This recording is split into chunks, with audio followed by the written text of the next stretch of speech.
Hello friends, so today we're going to discuss again next problem in the latest hash table series, and as you can see the second easy problem is jewels and stones. So you are given a string J consisting of different types of stones that are jewels. So as you can see in this string all the jewels are present and S represents the stones you have. So this is the stones you have and this is the jewels, the type of jewels, and each character in S is a type of stone you have. Okay. So you want to know how many stones you have are also jewels. So like you have some stones and you have to check that whether how many stones I have are also jewels. So jewels are distinct and S can contain different or like the same characters also.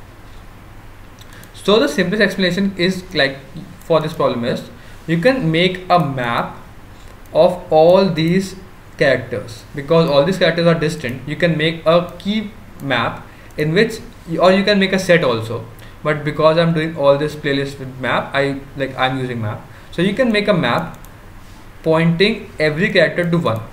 So what I'm doing here is I'm making a map in which every character which is present in the jewel series, I'm making it equal to 1, which means that okay, A is 1, capital A is 1, and this is stored in the map. Then I'm moving from left to right for this S string, which is the number of stones I have or the stones I have, and then for every stone I will check that whether this stone is a jewel. How I can check? I will send this character in the map as a key, and if it returns 1, then it will mean that yes, it is a jewel. And for this B, if I send B as a key in this map, there is no B, so it will return out 0.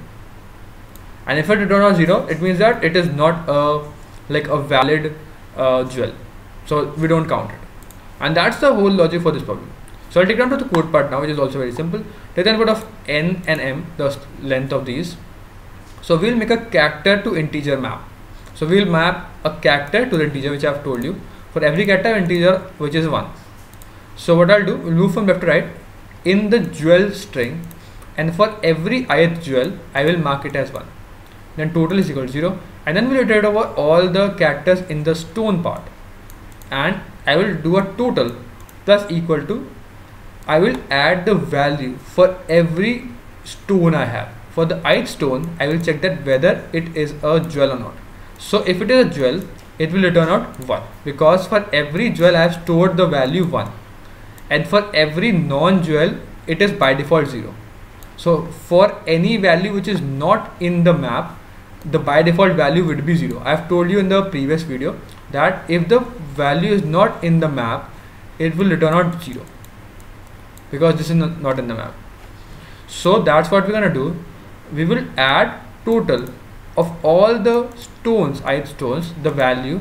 So we'll send the ith stone in the map and it will return out the value, and if the value is 1, which means that it's a jewel.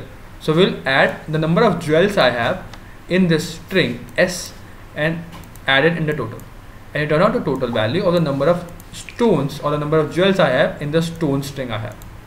That's a very simple explanation and the very simple question itself from Leetcode.